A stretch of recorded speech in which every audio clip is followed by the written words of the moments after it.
Hey everyone, and welcome back to another Explainer. Today, we're jumping right into something absolutely crucial, a topic that really forms the invisible backbone of our entire digital world. We're going to unpack exactly how databases keep our information safe, reliable, and fundamentally true.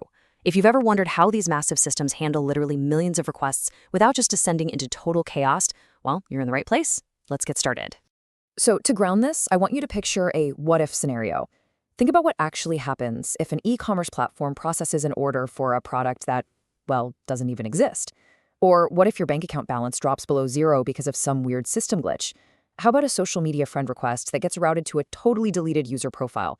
Without incredibly strict rules in place, this kind of abstract digital chaos would just be our everyday reality.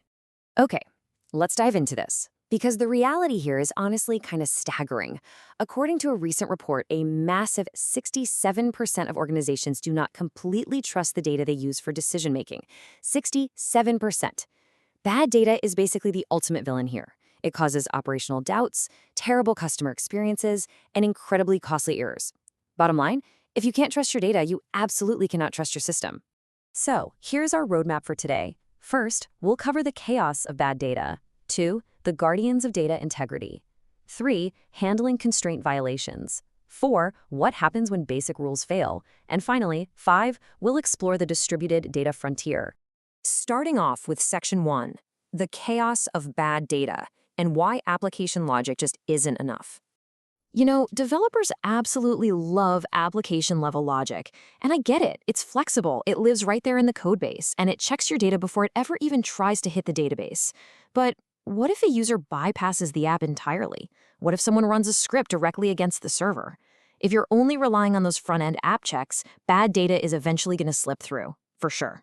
That's exactly why combining those front-end checks with database-level constraints, which are native SQL rules enforced directly at the storage level, is the absolute best approach for guaranteeing high data quality. Moving right along to Section 2, Guardians of Data Integrity, the core rules of the relational model. Now, what's really interesting here is how we can neatly compartmentalize these fundamental protectors. Every single database administrator relies on these core constraints. You've got your primary key, which makes sure every record is uniquely identifiable. The foreign key maintains referential links so you don't end up with orphaned data. Unique ensures distinct values. Not null flat out blocks empty fields. And check constraints let you set up custom logical boundaries. Let's actually zoom in on that check constraint for a second, because it effectively acts like a stubborn nightclub bouncer for your data table. Say you set a rule that an order quantity has to be between 1 and 100. Well, the database natively enforces this. If some glitch tries to sneak in an order for 150 items, the check constraint just instantly rejects it at the door. No application code needed at all. The database itself simply refuses the invalid entry. It's brilliant. All right, Section 3, handling constraint violations. What exactly happens when these rules conflict? So when the system spots a violation, like let's say you try to delete a customer who still has active orders in the system, it uses specific fallback tactics to maintain referential integrity. First, it can restrict, which is basically a hard stop that completely blocks the deletion. Second, it can cascade, which automatically deletes all the related child records. Or third, it can set null, which leaves those child records alone but clears out the link to the deleted parent. And this brilliantly illustrates the domino effect of a cascade operation. Imagine you have an authors table that's linked to a books table. Step 1, you delete an author. Step 2, the database instantly senses this and triggers an on-delete cascade. Step 3, every single book associated with that specific author is automatically wiped from the child table. It keeps the whole database perfectly clean and prevents random orphaned data from just floating around your system. Which brings us to Section 4, when basic rules fail. Upgrading the defenses? Now, check constraints are awesome, but they're kinda limited. They only look at a single row using simple logical expressions.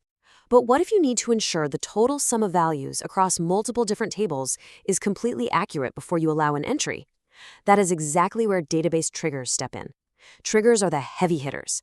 They provide this dynamic, programmatic validation that can span across entire networks of tables, stepping in to do the heavy lifting when those basic constraints just aren't powerful enough.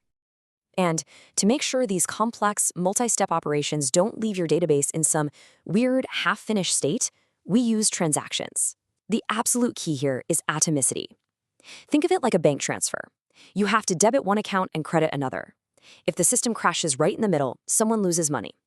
A transaction guarantees that the entire sequence either completes fully or completely reverts right back to the start. It is handled as a single, indivisible unit of work. Let's move on and see how this all builds up in Section 5, the Distributed Data Frontier, securing data across the network. To really grasp the challenge here, we have to look at how data storage has evolved. Back in the 1970s, you just had a single global instance. Pretty simple. By the 90s, we started fragmenting data horizontally and vertically. But today, we are dealing with local instances spanning massive, multi-node networks. The battlefield for data integrity has expanded exponentially. Think about it. How do you enforce a unique constraint when half of your table lives in a server in New York and the other half lives in Tokyo? This is where we have to introduce distribution constraints. We use these really elegant mathematical formulas like R of xy at kappa. The R of xy part is just your standard relational fact, but that at kappa at the end, that's a node variable.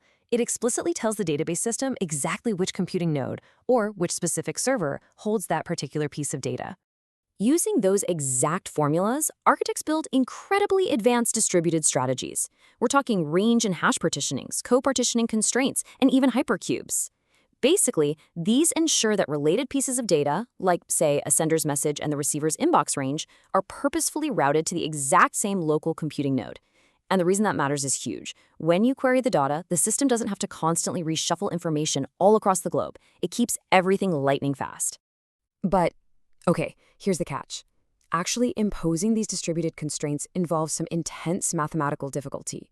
Researchers group the implication problem of these constraints into 3 logic complexity classes: XP time, P space, and NP complete. To put that in plain English, these represent computational problems that scale so aggressively they can literally choke a supercomputer. Figuring out if a distributed network is perfectly following every single data integrity rule without paralyzing the system's performance, well, it requires a massive amount of computational power. Which really just leaves us with the ultimate puzzle. As our networks grow infinitely larger and more complex, how are future systems going to balance massive data partitioning with unbreakable data integrity, and do it all without sacrificing the lightning-fast speed we've come to expect? It's a huge question. Think about that the next time your social media feed manages to update instantly. Thanks so much for joining me for this explainer, and keep learning.